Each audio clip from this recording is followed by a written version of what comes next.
Welcome back to Narratives in Black. I'm Amanda Shea, and if you heard part one, you know Ikenna is an athlete, artist, and community builder who's redefining what leadership looks like. In the second half, we talk about the balance between competition and collaboration, the role of vulnerability and mentorship, and how his platforms are shaping a new generation of creatives. Here's part two of my conversation with Ikenna Ndugba. Because we talk so much about music, I do want to get back into basketball. You played D1 and taking your game overseas. What did the international court teach you about like identity and discipline and or resilience that college ball didn't? It's a different level of sacrifice and commitment. Like it's hard to, obviously there's a level that you have to prepare yourself at and all of, that. But at least for me, I went to college an hour away from where I grew up, and then I went to transfer to Elon in North. I was at Bryant University. I went to Elon University, which was far, but again, you're in the States, so it's like people can fly, come see you. It's like the culture, like you can still be comfortable. It's fine. In Europe, typically you're by yourself, and so like one, it teaches you to, at least for me, I started to value my time differently because of one, the people who would check on me, who would check up on me, and family.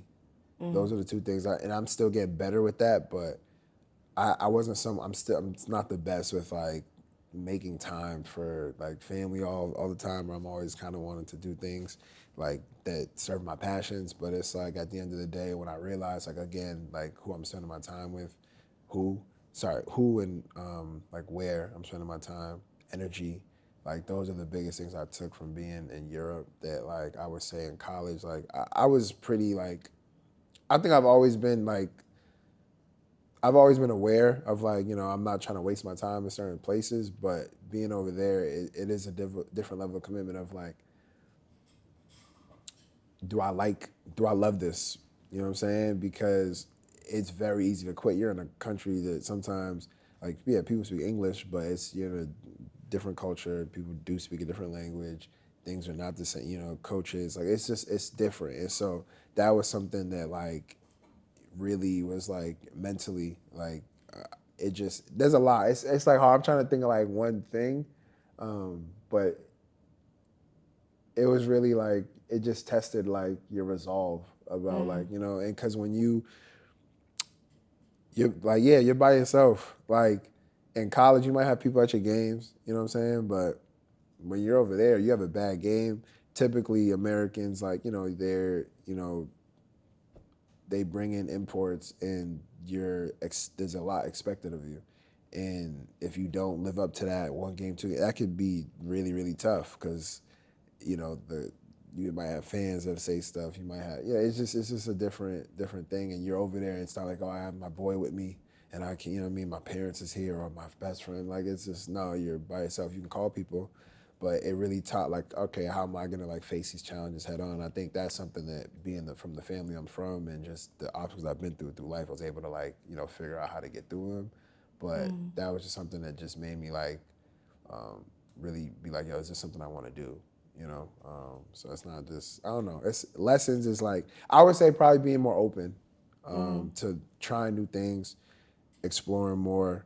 I'm very much like when I'm in season mode, I can just be like gym, home, gym, home, gym, home. You know what I'm saying? And I think for me, it was like, there's no way to live because you're somewhere for 9 to 10 months in a new culture, a new country. And that's a waste. That's a waste. Like, there's so much that you can see, travel to, and it was just like, yo, find time for that too, because that actually adds to, how you play on the court too. It adds to everything. It adds to life, I was gonna say, and like your experiences as well as storytelling, right? And what you can bring back. I would also say like, it's a privilege too, like to not squander that as well. Like, yes, you've earned this position to be playing ball internationally, but it's also a privilege because there's people that can't get out the country even if they wanted to. There are people that can't obtain their passport if they wanted to. So you are afforded an opportunity and a privilege that most people will never ever get to experience. So immerse yourself into the culture, not just with the food, because that was the Yeah. first thing I was gonna ask Yeah, you. now the food was good. I love food, so I was fine. I'm gonna find good food. Because I But I know you think, can eat. yeah, no, I know. Like for me, I should have probably said, the word that comes to mind is perspective, because you're there, and one, I was in Switzerland, and the way that how much time they spend with family really like dawned on me, because I was like, wow, like my They family. shut down, don't they, Some for some some hours? some some places do, but just they're out. Like the grocery store wasn't open on Sundays, or it closed. Was it not open? It Was like it closes no? down for a couple of hours so people can go and be with their family, right? No, and there's some countries that do that, but in Switzerland it was like, I think it was Sundays. There was no like the grocery store was closed on Sundays, and like things closed at like 6. But you can clearly, like, people made time to be home, like they're with their family, they're with, you know what I'm saying. And I think like that was something I thought about, because that's just not American culture so fast. Yeah. Like over there, it's a little bit slower pace, but like I feel like they appreciate things like a lot more. So it gave me a different perspective on like, how I want to approach things, like coming back, and like, yeah, that's kind of what traveling's done for me too. Just being able to play, like playing there, playing in. I played for the Nigerian national team, and been able to travel, and like you see just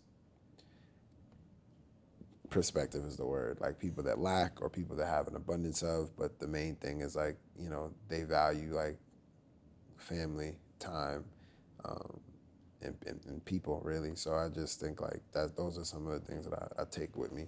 For you, I think even just hearing that, like the slower pace being overseas, what do you think for you makes you jump back into the States and go back into hustle culture?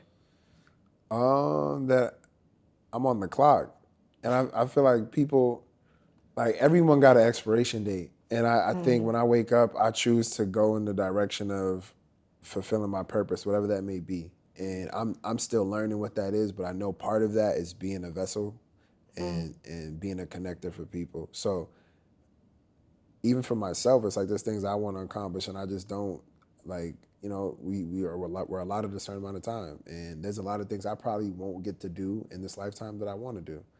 So I'm gonna wake up every day and try to check off those things anyway. You know what I'm saying? But Right. that's the motivation behind it. And a lot of times I'm home for, like, this past year being injured was I literally said this yesterday in the gym to one of my boys. Was like, we were just talking about, because one of my favorite things to do in the summer is like when people come home, whether it's college kids, whether it's pros. A lot of times it's the pros and now it's like my generation of pros that like I grew up with since we were little, and this is something we were chasing. And to be able to come back and like work out together and just like talk. A lot of times it's like the workout's always competitive, but it's like it's the after. It's the sitting down, stretching out, kicking it. Yo, how was your year? That crazy stories here and there, and then you have to sit and go, yo, bro, like, what do you think about how many years from now, this, that, and the third? Like, what do you think about after hoop? What are you gonna do? Like, just having those conversations, because I said to him, I was like, yo, like, this is the longest I've been home since I've been probably like 11 years old.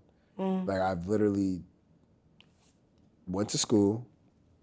Once I went to prep school, it was a wrap. Like, it was a boarding school. So I moved in late August, early September, and then I was there. We have AAU tournaments during the school. We have season AAU tournaments during the school year. I'm home in May-ish, June. AAU live period for college coaches. Recruiting is all July. So we're traveling all across the country all of July.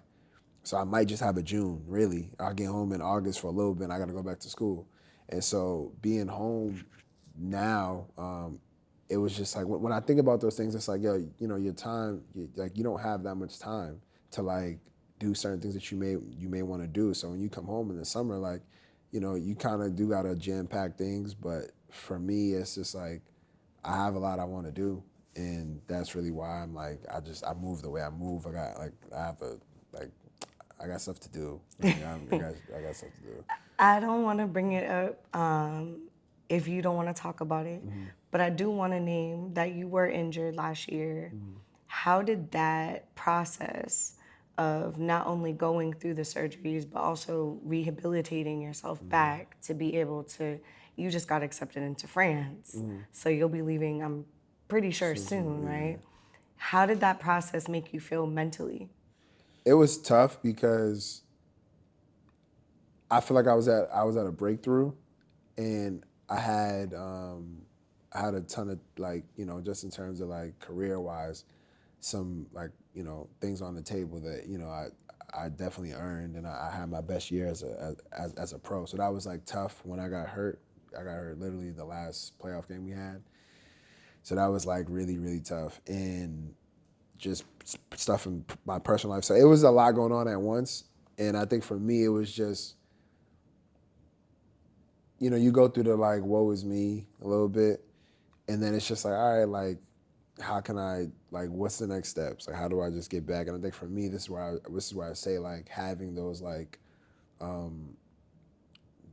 being able to get lost in something else, like, that's partly why, like, I love to work with artists on music, or I'm a creative, so I can help out, like, having peak and like doing those things, and also like the friends that I have. But having those outlets help me not to just like sit here and just focus on, like, oh, I got hurt, I need to rehab. You know what I'm saying? Even though the days are extremely long, there's things that you can do in the meantime that give you some type of, like, purpose, or can fill your cup a little bit. And that was kind of what I chose to focus on. I was like, all right, this is what's my schedule for this. I need to do rehab from here to here. All right, cool. Like, what are the other things I can do in the meantime to be productive and, like, take steps in other directions? And that was kind of what my mindset was, outside of just like, coming back as quickly as possible, or like, but it was tough. It's tough because it's yeah, I would say it's more so the timing of it that was like tough. But injuries suck, as excuse me, as is. But I don't think it definitely made me like a stronger person, Yeah. So I'm just more excited to see, like, what the other side of this looks like. Yeah, because every time we go through something really detrimental, I feel like it's at the brink of something Yeah. that's going to be catastrophically amazing, Yeah. right? And that year was really hard, just watching you from the outside, to watch you having to push your body in that way, from watching you to be injured, to watching you also going through grief. You've lost somebody, one of your really close friends, but just losing people in your life that you thought might have been on this journey with you before. Because that's another thing that we don't talk about as artists, creatives, and entrepreneurs, is that sometimes not everybody can go with us. And that's a grieving process too. It doesn't just have to, grief doesn't just happen in death, right? Yeah. I think that leads me to my next question, where it's like, the ways in which that you move, through this life, what's one lesson you can try to pass down to young Black men navigating that ambition and visibility while also going through a lot of personal tribulations? The first thing that comes to mind is like to be authentic, and to like move with respect and care for, like, not only you but like your family, like, But I think also it's like, I hate like giving cliche answers, but it's really like finding your village. Honestly, like, I have people I know I can call on certain things, and mentors, friends, and that can allow me to like just like let go, and just have a real convo. And that was something that I needed at that point in time. And the reason I say for people like, athletes, entrepreneurs, is like to find other outlets to do that. Because it's like, I don't drink, I don't smoke. A lot of times that could be a lot of people's, like, that could be what they resort to in these times. And that can be detrimental on a lot of levels. And so I would tell them, I don't even want to say like a healthy vice, it's not the right word, but just like find another outlet that, like, try to, because I think it does help on both fronts of what you want to do, and what you're building to do. Through both 617 Peak and Words Speak Life, you elevate untold stories. What responsibility do you feel when you hold space for other truths? to allow them to be unapologetically themselves, like, and it's important because everyone has a story to tell, and we don't make space like that. And I think a lot of our communities don't always often allow space, and because you live in it's like, what's the best way to put it?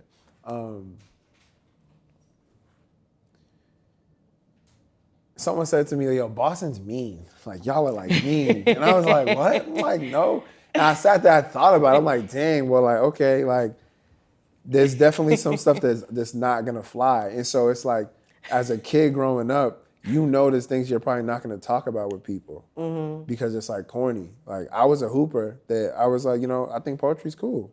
I love words, I love music, I love like lyrics.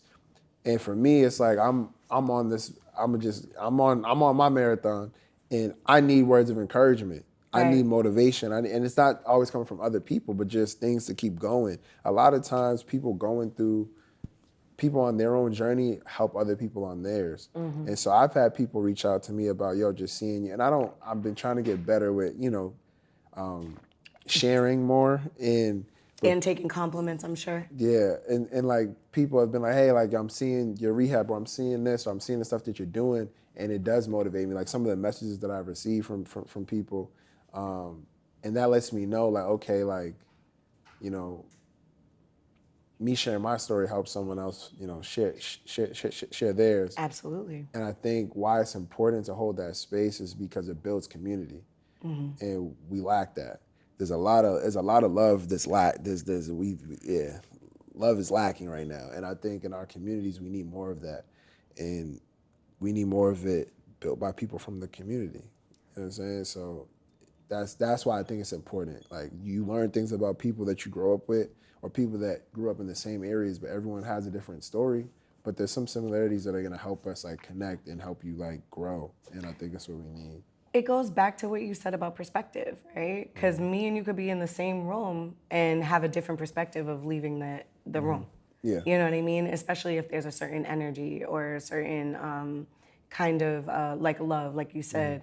I think what you're naming is that when we understand each other by telling our stories unapologetically and authentically as we possibly can, that builds an understanding that can bridge the gap of not knowing someone and then loving someone, right? Because you don't love what you don't know. Yeah. It's almost impossible to love something that you don't understand. Yeah. No, it's cool because I realized that with just the sport community, like, where a lot of people are like, yo, I didn't know that you were into that. But then I see some of them pop up, you know what I'm saying? And they're like, everyone supports differently. And so I think for the people that choose to support some of the things that I got going on, I see that they're doing something or trying something maybe new or risky in their mind, in their own lane. And me doing this gives them that, like, I guess that permission to do so too. So Through both 617 Peak and Word Speak Life, we talked about the untold stories and what is important about telling those stories and being authentic. With artists like Yana G and Nay Speaks winning major awards, like Boston Music Awards, things like that, your vision is clearly working.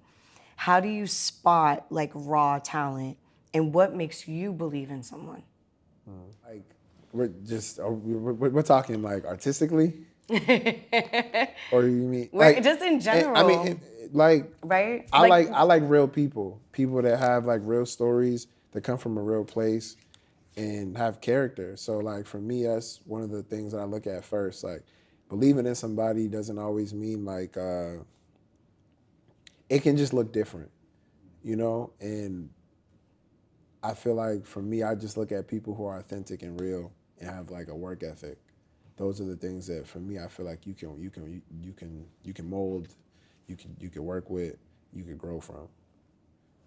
What was the other piece?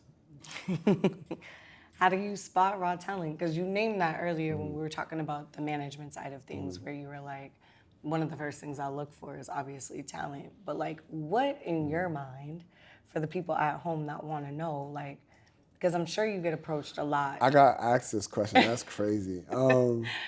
Like, how do you spot raw talent? Like, what is it that's like, nah, that person got it. Like, I see it in that person, and I might want to work with them in a way to help uplift them or even just be some kind of something on their journey. Not necessarily management, but just even just a mentor. Yeah. I don't even know, like, I don't know. That's tricky because I feel like one, like I speak with people like I talk to Av all the time about stuff. Troy, somebody like people that I like, just people's opinions that I respect. And it doesn't, to be honest, this actually doesn't even have to do with music. Like people that want to start businesses, that people may come to me and ask advice about how to run a nonprofit or how to run a business, and like, you know, do I believe in this person's vision? Like, or how are they approaching? Like, what are they able to do on their own? Like, what are, you know, it's hard because I feel like sometimes when you see somebody, like, it's like basketball, it's like, oh, you know, this person can lay the ball with this hand, do this, can shoot. With like across different mediums, it's like, what are the requirements for like their position and what they're looking to do? All right. Like someone that tells me like, I want to start a podcast, but they're afraid to talk. Right. They're afraid to like, they're not like inquisitive. They're, you know, they're not a good public speaker. Like, you know what I'm saying? It's like, depending on who's asking. No. I'm gonna roll it back one more time and ask the question one more again, because you ain't gonna skate off of this, because I see you and I see what you're doing. How do you spot raw talent?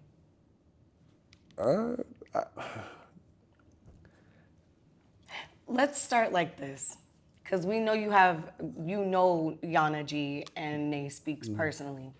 But what was it that said to you, Nay got it? Yana got it. Like, this is raw talent, and I could work with this.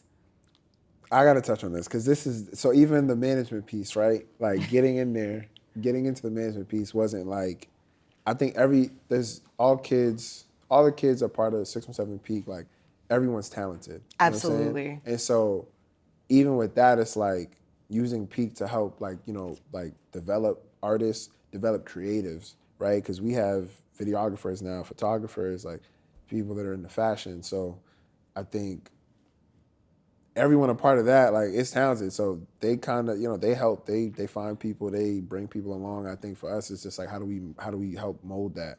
I think with specifically, you know, those two, it was more of like, that's my intro into management, because it was like, hey, like, I trust you.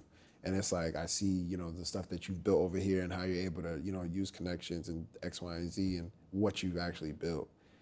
And I need assistance, you know what I'm saying? So that was where that came from. It wasn't like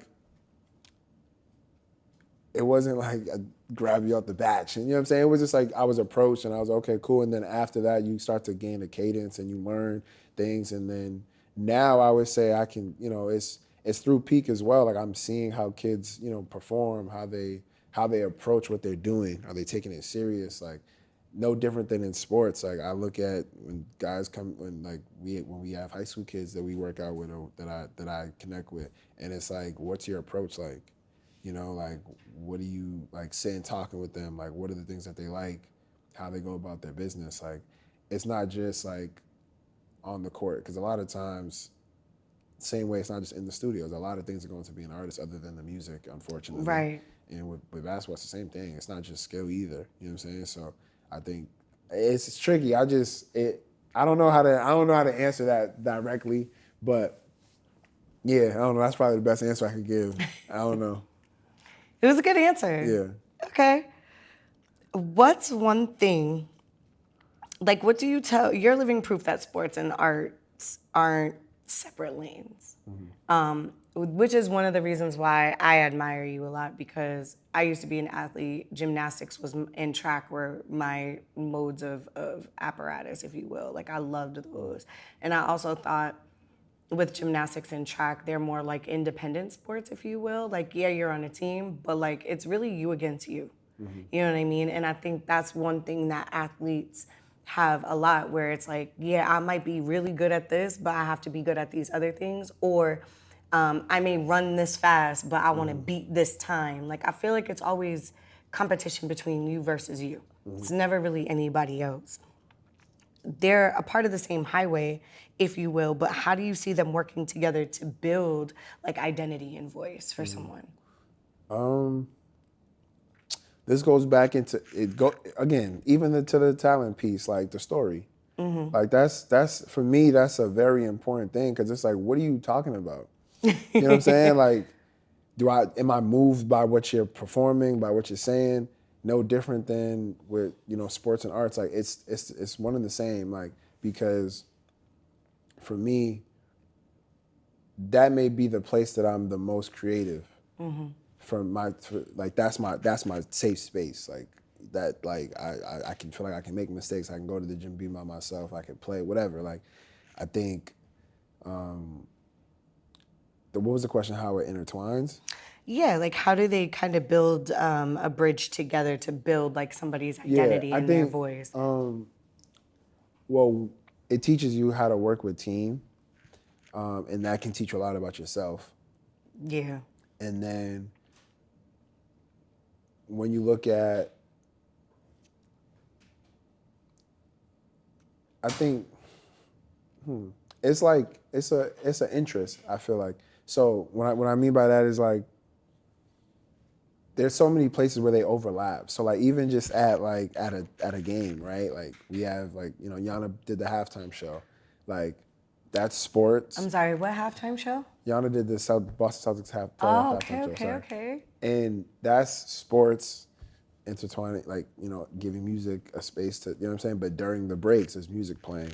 Right. Like players come out to music. Like Right. it's this, what I'm saying. And then athletes, and then like musicians. Like at the end of the day, they're both different branches of entertainment. And so, I think the relationships you have in those can help you, obviously move forward as an artist. But I think if the unique thing is like sometimes artists grow up, like people play sports, you know what I'm saying? So it's like you actually learn a lot about yourself that you can then translate over to the music. Like that's something with like Yana, I mean, they played ball, but that's something with like Yana, like Av played ball. Who else? Like It's giving you got to be a ball player. Nah, but it's like It's giving it's basketball. crazy because like when you look, like I'm looking at someone like Yana, and she was high major like basketball player. For those who don't know, that's like playing in like a Power 5 conference, like TV school, whatever. Like she had like I don't know, like 7 or 8 offers as a freshman in high school. Yeah, And when for I her- heard that, I was like, and what? for her to like choose to, she got hurt, but she even she like she's still nice now. Yeah. But for her to say, I want to go pursue this thing over here, but the one thing she did was like, again, you talk about belief. It's like someone that says, I don't want to do this. I'm really good at this. I only did it because, you know what I mean? Like, I liked it to an extent.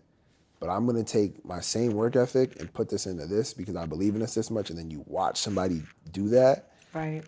That's where the belief comes from. You know what I'm saying? It's like, okay, like I'm looking at your actions, like, you know what I'm saying? Like, That's a perfect example. Like, we got to get this done. Like, I'll call her and she might literally be recording. Yeah. You know what I'm saying? Like, and those are the things that make me go, okay, yeah, like, all right, this isn't wasted energy.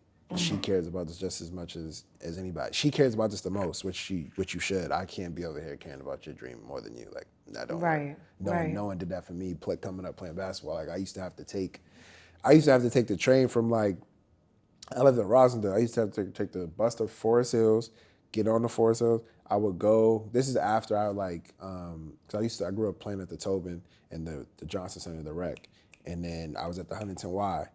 If the Huntington Y wasn't open, there was a point in time where like some of my older friends, like we would just work out at colleges. One, because like it gave you that vibe of like you're working out at BC and you're looking around County Farm and you're just like, yo, I need to be here. Like it gives you a different push. But we used to that train ride. Sometimes you have to sneak into the gym. That train ride to get from Rosendale to BC through the train is probably like an hour and a half, 2 hours. Right. And you're going there just to get in the gym for maybe an hour if the janitor don't kick you out, or to stay in there for 2 hours just to take that same ride back. Like no one told me, like no one was like pushing me to do that. You know what I'm saying? Like I did that because I wanted to make a career out of it. I wanted to get a Division I scholarship. Forget the career. I wanted to get a Division I scholarship. People, like, I don't work well with people who don't have that same approach to what they're doing. And I think that's also like going back to like spotting talent. It's like the work ethic piece that matters to me because I know what I'm doing. You know what I'm saying? I know stuff I have on my plate that I'm still doing that other people don't care to do, and I know how much time it takes and how much effort it takes. So like I don't mesh well with people who don't do that personally. I've noticed that about you, and that actually is my second to my last question for you, because we could sit here and kick it all day. I think for me, listening to your story and just what you think is, or what you see as what work ethic is, right? How do you pick your team that way? Because you have Ev, you have Aunt Belle, you have Troy, you have me. Like, what are the things, you have Etche, like these are people that you have brought on to, whether it be the same, like Av, I feel like is part of Peak and we're at Speak Life at this point. Sorry, Av, you is. You know, and Troy, respectfully, you too. How do you choose the people that you work with and the people who are on your team? What makes you say, I'm gonna either hire them or I wanna work with them across all of the things that you do? I think honestly, it just a lot of those things happen naturally, and I think that's the piece that I feel like even with the management piece and like people asking me those things, it happened like real organically, and to the point of like someone like Troy that like Troy's like on like I make jokes like I gotta go into the gauntlet every day and like Yo, cause no that's one what no it one no is. one else sees this. No one else understands like and this is what I'm saying. Oh, to touch damn, there's a bunch. Like even being coachable. This is going back to the talent Yeah. portion of being coachable. And like leadership. yeah, because like our relationship is very like speaking about Troy, our relationship is very like you know like we hold each other accountable. And so it's like he he I'm laughing because there's so many things I can say right now. But A la carte. yeah, That's all I yeah. can think. That's all I And think. he's like he's somebody that if I'm up if I we say we want to do something, we got to get it done. We got to have like actionable steps to do so. But he comes from a sports background. For me, it's like I don't know. It's helpful because it's one of the few jobs like people don't really talk about this that much, but it's one of the I played in the G League too. It's one of the few jobs where like your boss is like right there, like every day or just right here, watching you practice, watching you play, and you know that they're taking notes, they're doing something, they're evaluating you every single day. And people be talking about pressure and all this type of stuff, and no one thinks about stuff like that. Like, yeah, you're like, how many times do you see your boss every day? Yeah. And they're clocking you. Yeah. Like, you know what I'm In your saying? face. Yeah, like, and I say that to say, I say that to say with Troy, it's like, he operates in that space where like, you know, he's brutally honest. Yeah. And I think for me, I taper it sometimes with the kids. I try to get better with it because it'll be better for them. But a coach can tell you, yo, you need to work on this, this, and this. They have no problem telling you that, giving you a whole list. And you can't take that personally. To the DJs, to X, Y, and Z, you can't take stuff personally. So for me, it's like when I'm dealing with someone like Troy, he's just gonna tell you, bro, you gotta do X, Y, and Z better. Like it just is what it is. And I can say the same thing. He says it just like that. Just like that. And it's like, for me, it's like when I'm speaking to like someone like Yana, who played sports, like some stuff, she might record something, and again, like people are trusting you with their art. And I know I'm jumping back and forth, No, but keep people going. are trusting you with their art. And so like, one, they care about your opinion. No creative person is gonna share something creatively before it's out to the public if they don't care about your opinion. Period. Like in some form or fashion. Right. So you have to take that into account. But it's also like, yo, I'm sharing this because I want honest feedback. And That I can part. take it. So if Yana sent me something and it's like, it's trash, she really don't make that much trash, to be honest. But if she sends something that's not at her standard, Right. where she's at right now, because she's grown, like, you know, but it's like, if it's not up to par, I'll be like, you gotta do it again. And she's not gonna like fight with you. You know what I'm saying? And it's like, she will on certain things. But when it comes to like that piece of it, like honest feedback, she can take it and just move on. And I think with Troy, with me, like I have friends that do that. And so when it came to like working together, it just happened organically because everyone, like that was a relationship that was there. Yeah. Because I know so many people that are now like, oh, I want to kind of work with Peak. And it's just like, knowing who you are and also understanding who will even ask me, I'm like, I might have to buffer this before they get to Ike because Yeah. they might not be Yeah. at the space And of it's where. something like, even like, shout out Ven, because like Ven literally operates at the, like, I'll text Ven something, like, I'll be at the gym, right? And I may, like, whether I'm lifting, shooting, whatever, I work out in the mornings.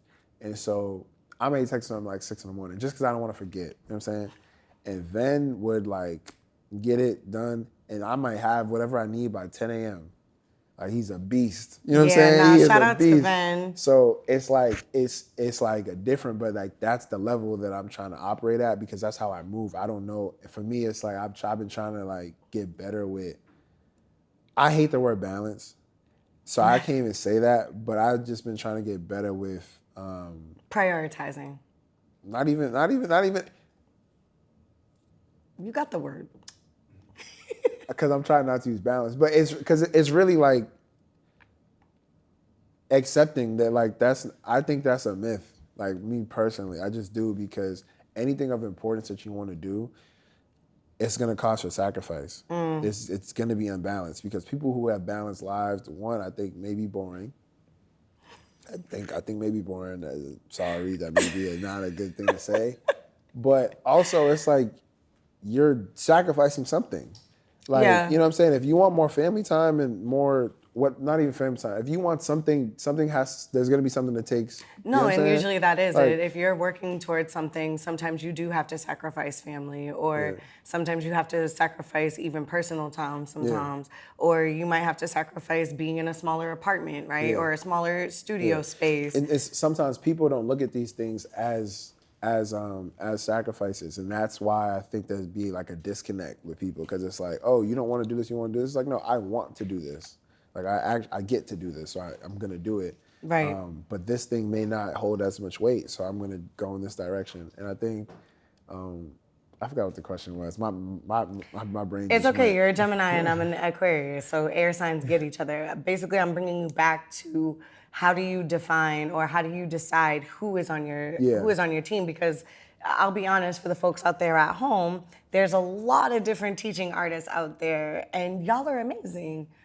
However, before I bring them even to sit down and have a conversation with you, I know what you're looking for and I know what kind of work ethic you're looking for. So I can't just bring anybody and everybody to your table.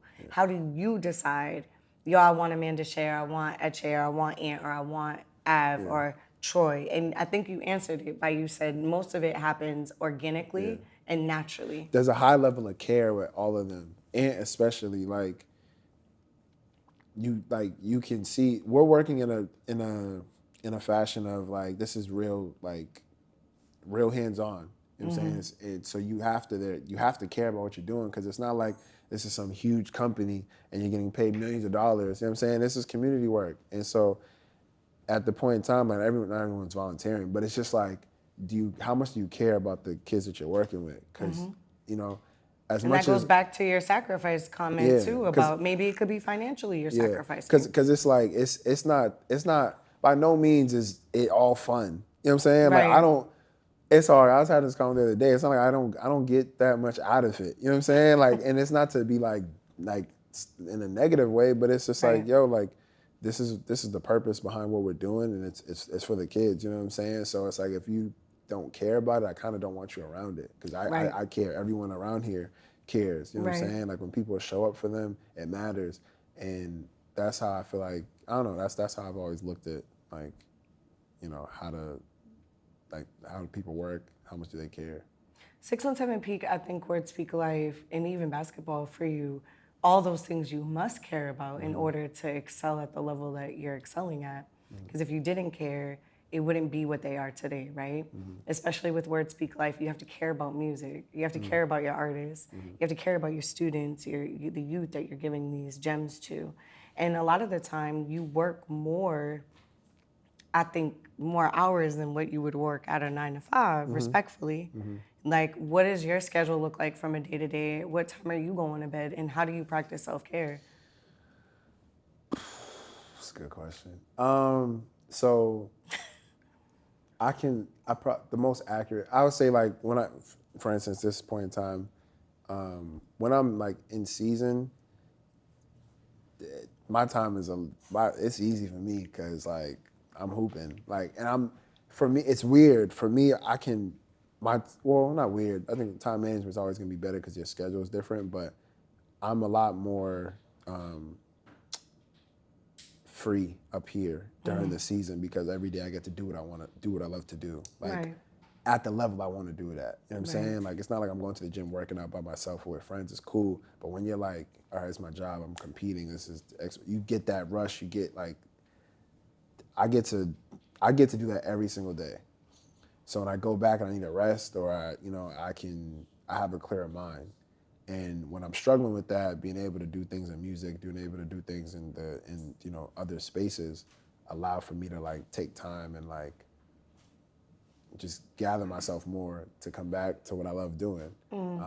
But I say all that to say, a day to day, like this past year, being injured from 7 a.m. to 3 p.m. was probably me doing rehab. And that consisted of like, you go to physical therapy, you're in the pool, you're lifting, you're on the court. And that was for like, I don't know, the first like 3 or 4 months of me getting hurt. Like I had to go to PT for like minimum 3 hours a day like that. Sorry, I don't know if I can share. But that No, was, you're good. We had an interviewee that was dropping bombs all but day. nah, that was hard. You know what I'm saying? And the real thing is that process, you are alone. Like it's you and your physical therapist. Like that's, you know what I'm saying? And then after that was kind of where I'd go home and I would try to like decompress a little bit, but I do that also like through music. And so if we're working on projects, I can like kind of, forget about this for a little bit and just play that, you know what I'm saying? And like go through, take notes and get my creative mind going. And then also with Peak, just trying to organize the best way I can. And I don't say, for me, it's more about scaling and building out a team to help run it, because I said this before, like I never built Peak with the intention of like running it like forever. You know what I'm saying? It was something that I knew. It's weird, but like people always go, your athletes need to build this after they're done playing. And I used to be like, that's just dumb, because like you probably have the most influence while you're playing, number one. Right. Which in the access. And so for me, it's like, I'm gonna do that presently, because one, it's not gonna be that easy when I'm retired. Right. And so, but I do wanna build something for the community, and just so I know I built something. It wasn't for me to like be in front of it. I just learned that's how you have to get it off the ground. And I know I'll be doing a disservice to all the kids that are in the program, that will potentially join the program, if I'm running it all the time. You know what I'm saying? Because that wasn't my dream. That's not like, you know what I'm saying? Like, Right. And so right now it's more about like, how do we build like a real, not a real, but more of a team to do the things that we want to do and like touch the kids that we want to have impact on. And so, but yeah, that's kind of like my days was like rehab it was a long time. And then, now it's more of like, you work out in the mornings, and then, you still have rehab and stuff like that, but you work out in the morning. I work out in the morning, and then I'll kind of take the meetings I need to take. And then throughout the day, like that's the thing with music, it's like cool. Like, like Yana's project last year, she released She released the EP in a full length project, and like that happened when I was in Europe. Yeah. And I was able to I used to take my walks along the lake in Switzerland, and I would be playing the music. But for me, that's therapeutic. So I don't look at that portion of it. I don't look at it as work, the emails and certain stuff. Yeah, but the actual music that we all care about and stuff, like going through that, mixing, mastering, hearing this, putting down notes, like I love stuff like that, because it's very detail oriented, and it allowed me, it's like, again, music's a frequency, and I like operating at that frequency. So Music is a frequency. It sure is. Looking ahead, what's one dream you're sitting on with right now? Whether it's like a new medium, a city, or a movement. What does that look like for you? a new dream? Yeah. Like, what's one dream like you're sitting on or you're sitting with? It's funny because if I had an answer, I probably wouldn't share it with the dream. But I actually, I'm thinking right now. I actually don't know. He said, if I had an answer, I wouldn't share it. I don't know. I don't know. I can't Okay. even think. Is there another question on there? No. Okay.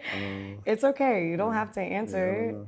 I think right now you're balancing a lot of your dreams in a Yeah. sense. So it would be really difficult for you to maybe name one right now in this Yeah. moment. But you are very, very secretive in a way where you keep Yeah. things very tucked. So I'm not surprised that you don't have an answer, and or you probably do have an answer but don't know how to formulate that answer and or don't want to share that answer, and that's okay. With that being said, Ikenna, thank you so much for being on Narratives Thank in you for having me. Black. Like, we Appreciate appreciate you. you so much. This gave us a really good insight on like who you are as a person, but not just only that, but your passion and your integrity and the ways in which that you move. You're very, very young still, and you have so much more work to do, and you have a really good, amazing team around you. So thank you so much for sharing that journey and your testimony with us today. We appreciate you. Thank you. You're Appreciate y'all welcome. having me. Y'all, that concludes our interview with Ikenna Ndugba. Please stay tuned to more on season 2 and like, share, and subscribe on all platforms. And we'll see you for the next Narratives in Black. I'm your host, Amanda Shea.